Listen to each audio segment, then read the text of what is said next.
Me kõik unistame millestki. Mõni unistab oma ettevõttest, teine soovib rahulikku pereelu ja kolmas tahab jätta maailma oma loominguga jälje. Unistused on kui majakad, mis näitavad meile suunda. Kuid ainult unistamisest ei piisa. Iga unistus vajab ka tegusid. Just sinu tänased valikud sillutavad tee selle tuleviku poole, mida sa igatsed. Liigagi tihti jääme ootama õiget aega. Paremat hetke, rohkem raha, rohkem julgust. Kuid tõde on see, et ideaalne hetk ei pruugi kunagi tulla. Ainus hetk, mis on päriselt meie käes, on praegune hetk. Iga otsus, mille sa täna teed, olgu see suur või väike, mõjutab sinu homset päeva.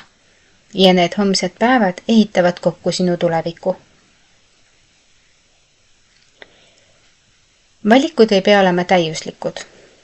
Sageli kardame eksida, mistõttu lükkame otsuseid edasi. Kuid ka mittevalimine on valik. See on otsus seista paigal. Selle asemel küsi endalt, millise väikese sammu saan ma täna astuda oma unistuste suunas. Kas see on hommikune jalutuskäik, et hoolitseda oma tervise eest või 15 minutit kirjutamist, kui sinu unistus on raamat? Või hoopis aus vestlus, mida oled kaua edasi lükanud. Iga väikene samm kasvatab enesekindlust. Iga valik tugevdab sinu suunda. Kui sa valid tänulikkuse, rahu ja sihikindluse, isegi kui elu on kaootiline, siis lood sa sisemist tugevust, mida on vaja, et oma unistus päriselt ellu viia. Vahel tundub, et oleme liiga kaugel oma unistusest. Kuid ka kõige pikem teekond algab ühest sammust.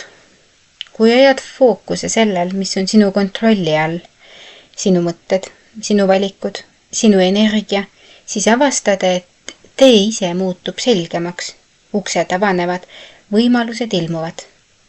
Aga ainult siis, kui sa liigud. Tulevik ei ole midagi, mis lihtsalt juhtub. See on midagi, mida sa lood, päev päevalt, otsus otsuse haaval. Ka siis, kui sa eksid või suund muutub, oled ikka liikumises. Ja iga eksimus õpetab midagi uut, teeb su tugevamaks, targemaks, teadlikumaks või vähemalt suunab sind õigele teele. Kujutle end 5 aasta pärast. Milline inimene sa tahaksid olla? Milline maailm sind ümbritseb? Kuidas sa end tunned? Nüüd küsi endalt, millise valiku saab see tuleviku versioon sinust teha täna? Siis tee see valik. Praegu. Täna. Sinu unistuste elu ei ole juhus. See on looming ja selle loo autor oled sina. Võta siis vastutus. Aitäh ja peatse kuulmiseni!